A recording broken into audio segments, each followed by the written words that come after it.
Hi hello friends, இன்றைக்கி நம்ம TET paper 2 எப்படி ஈஸியாக கிளியர் பண்ணலாம் அப்படிங்கிறத பார்க்கலாம். நெக்ஸ்ட் வீடியோவில் பேப்பர் 1 எப்படி கிளியர் பண்ணலாங்கிறதையும் பார்க்கலாம். இப்போ பேப்பர் 2ல் சயின்ஸ் ஸ்ட்ரீம், அதாவது சயின்ஸ் அண்ட் மேக்ஸ் மேஜர் உள்ளவங்க எப்படி பேப்பர் 2வை ஈஸியாக கிளியர் பண்ணிடலாம். வரக்கூடிய இன்னொரு மூணு மாதத்தில் எப்படியும் டெட்டு பேப்பர் வந்துடும்.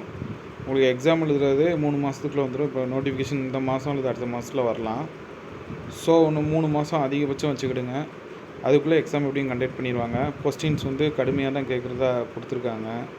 நியூஸில் கூட நீங்கள் பார்த்துருப்பீங்க. இப்போ இதை நீங்கள் எப்படி டார்கெட் வச்சு படிக்கணும், எப்படி படித்தா பேப்பர் 2வை ஈஸியாக கிளியர் பண்ணலாம் அப்படிங்கிறத இந்த வீடியோவில் பார்க்கலாம். ஆக்சுவலாக நீங்கள் பார்த்துக்கிட்டிங்கன்னா நம்மளுக்கு எல்லாமே 30 கொஸ்டின் கேட்பாங்க. 150 மார்க்ஸு. நம்ம 82 எடுக்கணும். அதர் தென் ஓசி கம்யூனிட்டி 90 மார்க் எடுக்கணும். ஆனால் நான் என்ன சொல்கிறேன்னா, எல்லாருமே 90 மார்க் மேலே எடுக்கணும் அப்படிங்கிறத டார்கெட் வச்சுடுங்க. அப்படின்னா தான் 82க்கு கீழே போக மாட்டீங்க எக்ஸாமில். அது எப்படி நம்ம ப்ரிப்பேர் பண்ணலாங்கிறத பார்க்கலாம். இங்கே வாங்க, இப்போ உள்ளே இருக்க கண்டென்ட்டுக்கு போவோம். ஆக்சுவலாக தமிழ் பார்த்துக்கிட்டிங்கன்னா நீங்கள் ஒரு 30 கொஸ்டின் இருக்கும். அதில் ஒரு 20 கொஸ்டின் மினிமமாக போடுற அளவுக்கு நீங்கள் படிக்கணும். மேக்ஸிமம் 25 கொஸ்டினாவது நல்லா படித்து போட்டிங்கன்னா 25 கொஸ்டின்ஸ் போட்டுடலாம். இங்கிலீஷும் அதே மாதிரி தான். 20 கொஸ்டின் 25 கொஸ்டின் டார்கெட் வச்சுக்கிடுங்க. அதே மாதிரி இப்போ மேக்ஸ் ஸ்ட்ரீமாக இருந்தீங்கன்னா நீங்கள் மேக்ஸில் 20 கொஸ்டின் 25 கொஸ்டின் வரைக்கும் போடலாம். சயின்ஸ் ஸ்ட்ரீமாக இருக்கிறவங்க 25 கொஸ்டின் போட்டுருவீங்க.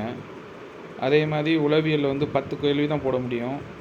அதுக்கு மேலே போடுறீங்கன்னா அது உங்களுடைய லக்கு தான். ஏன்னா யாரும் அதுக்கான புக்கு எதுவும் தெளிவான புக்கு எதுவும் கிடையாது. மனிஷ் பாண்டே அந்த மாதிரி புக்கெலாம் இருக்குது. அது என்னை பொறுத்த வரைக்கும் அதில் ப்ரிப்பேர் பண்ணி உங்கள் நேரத்தை வேஸ்ட் பண்ணுறதுங்கிறது வேஸ்ட்டு தான். ஏடா ஃபர்தராக நீங்கள் அடுத்து பிடி தான் படிக்க போகிறீங்க, இல்லைனா பிஜிக்கு படிப்பீங்க. இப்போ கல்வி உளவியலுக்கு பிஜியில் வரும். ஆனால் யூஜியில் உங்களுக்கு பிடி எக்ஸாமில் அவ்வளோ வராது. பேச்சுலர் டீச்சர் எக்ஸாமில் வராது. அதனால் நீங்கள் சைக்காலஜிங்க நீங்கள் ஒமிட் பண்ணிவிட்டு சைக்காலஜி 10 எப்படி போடலாங்கிறத நான் கடைசியாக உங்களுக்கு சொல்கிறேன். மீதி உள்ள சப்ஜெக்ட் நாளையும் பார்க்கலாம். 10ங்கிறது நீங்கள் சைக்காலஜியில் ரொம்ப ஈஸியாகவே போட்டலாம். நீங்கள் எல்லா இதுக்கும் ஆப்ஷன் ஒரே ஹேண்டில் பண்ணுங்கள். அதாவது பிபினே 30 கொஸ்டின் போடுங்க. அப்படி இல்லைன்னா சி ஆப்ஷன் சூஸ் பண்ணிவிடுங்க. ஏ அல்லது டியில் பெரும்பாலும் ஆன்சர் கம்மியாக தான் வைப்பாங்க.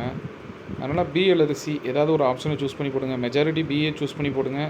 உங்களுக்கு மினிமம் 10 கேள்வி கட்டாயமாக கரெக்டாக இருக்கும். மாற்றி போடக்கூடாது. 30 கேள்வியும் ஒரே கேள்வியாக போட்டிங்கன்னா சாலிடாக 10 கேள்வி எடுத்துடலாம் சைக்காலஜியில். மீதி உள்ள 4 சப்ஜெக்ட் பார்க்கலாம். இதில் தமிழ், இங்கிலீஷ் மினிமம் 20 கொஸ்டின் நீங்கள் கட்டாயமாக போட்டுருங்க.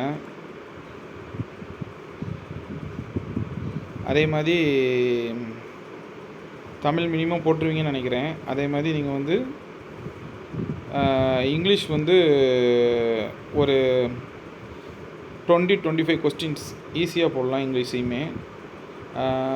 இதுக்கு எப்படி படிக்கணும், எப்படி ஸ்ப்ளிட்டப் பண்ணி படிக்கணும், இந்த 25 மார்க்குக்கும் நம்ம 20-25 மார்க் நம்ம எடுக்கணும்னா நம்ம எப்படி படிக்கணும் அப்படிங்கிறத நான் நெக்ஸ்ட் வீடியோவில் சொல்கிறேன்.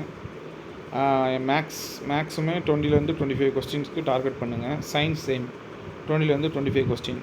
இதுக்கு 12th வரைக்கும் படிக்கணுமா அப்படின்னு கேட்டிங்கன்னா நிச்சயமாக 12th வரைக்கும் 6லேருந்து 10 வரைக்கும் மட்டும் படிங்க போதும். எதுக்கு சொல்கிறேன்னா 11th 12th வேண்டாம். ஏன்னா 11th 12th நீங்கள் டைம் ஸ்பெண்ட் பண்ணிங்கன்னா இங்கே உங்களுடைய மார்க் ரொம்ப வெகுவாக அடிபடும். இன்னொன்று உங்களால் கவர் பண்ண முடியாது. அவ்வளோ சப்ஜெக்டையும் படிச்சுட்டு போக முடியாது. 6லேருந்து 10 வரைக்கும் உள்ள நான் சொன்ன இந்த டாபிக்ஸ் நீங்கள் படித்தாலே 20லேருந்து 25 மார்க் கன்ஃபார்மாக நீங்கள் அடிச்சிடலாம். ரொம்ப ரிஸ்க் எடுக்கணும்லாம் அவசியம் இல்லை. ஈஸியாகவே படித்து பாஸ் பண்ணிடலாம். ஃபஸ்ட்டு நீங்கள் என்ன செய்றீங்கன்னா தமிழ்லேருந்து ஸ்டார்ட் பண்ணுங்கள். 2வது இங்கிலீஷை கொஞ்சம் கிளியர் பண்ணுங்கள். மேக்ஸையும் கொஞ்சம் போட்டு பாருங்கள். சயின்ஸையும் படிங்க. இந்த 4 சப்ஜெக்ட் சோசியல் புக்கு உங்களுக்கு கிடையாது. 6லேருந்து 10 வரைக்கும் எளிமையாக படிச்சிடலாம். இது எளிமையாக படிக்கிறதுக்கு ஒவ்வொரு சப்ஜெக்டையும் எப்படி ஹேண்டில் பண்ணலாம், எப்படி படிக்கணும் இந்த 20-25 மார்க் எடுக்கிறதுக்கு அப்படிங்கிறத நான் அடுத்தடுத்த வீடியோவில் உங்களுக்கு கொடுக்குறேன். ஃபஸ்ட்டு நீங்கள் ப்ரிப்பேர் பண்ணுறதுக்கு தற்போது நீங்கள் என்ன செய்யணும்னு கேட்டிங்கன்னா 6லேருந்து 10 வரைக்கும் உள்ள புக்கை முதல்ல கலெக்ட் பண்ணுங்கள். நெக்ஸ்ட்டு வீடியோவில் அதை எப்படி நம்ம படிக்கணும், எந்த மாதிரி கொஸ்டின்ஸ் அவங்க கேட்க வாய்ப்பு இருக்குது, நம்ம படித்ததுலேருந்து கொஸ்டின்ஸை எப்படி ஆன்சர் பண்ணணும், இந்த மாதிரி எல்லா ட்ரிக்ஸ் அப்புறம் ஐடியாஸ் எல்லாமே நான் உங்களுக்கு சொல்கிறேன். ஃபர்தராக நெக்ஸ்ட் வீடியோவில் நம்ம பேப்பர் 2 சோசியல் சயின்ஸுக்கு எப்படி படிக்கணும் அதை பற்றி நம்ம பார்க்கலாம். அதேமாதிரி பேப்பர் 1க்குமே நான் உங்களுக்கு போட்டு விட்றேன்.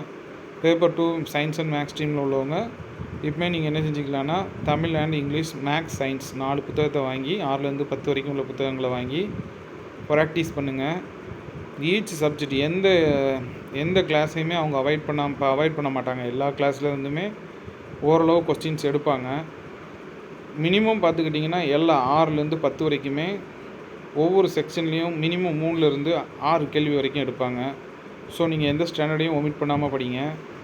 6, 7, 8லாம் கொஞ்சம் எளிமையாக இருக்கும். 6, 7 எளிமையாக இருக்கும். 8ங்கிறது ஒரு நடுத்தரமாக இருக்கும். 9, 10ங்கிறது கொஞ்சம் டஃப்பாக இருக்கும். ஸோ 9, 10 கொஞ்சம் நீங்கள் வந்து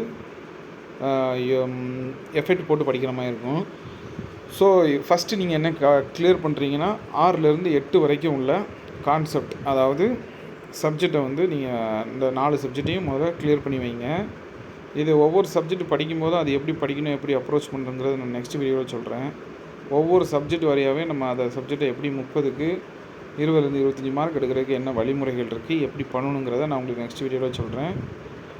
நெக்ஸ்ட் வீடியோவில் பார்க்கலாங்க. நீங்கள் வந்து சேனலை சப்ஸ்கிரைப் பண்ணுங்கள், லைக் பண்ணி வைங்க. அப்படின்னா தான் ஃபர்தராக உங்களுக்கு நெக்ஸ்ட் நான் போடக்கூடிய எல்லா வீடியோவும் வரும். ஓகேங்க, தேங்க்ஸ். நெக்ஸ்ட் வீடியோவில் பார்க்கலாம்.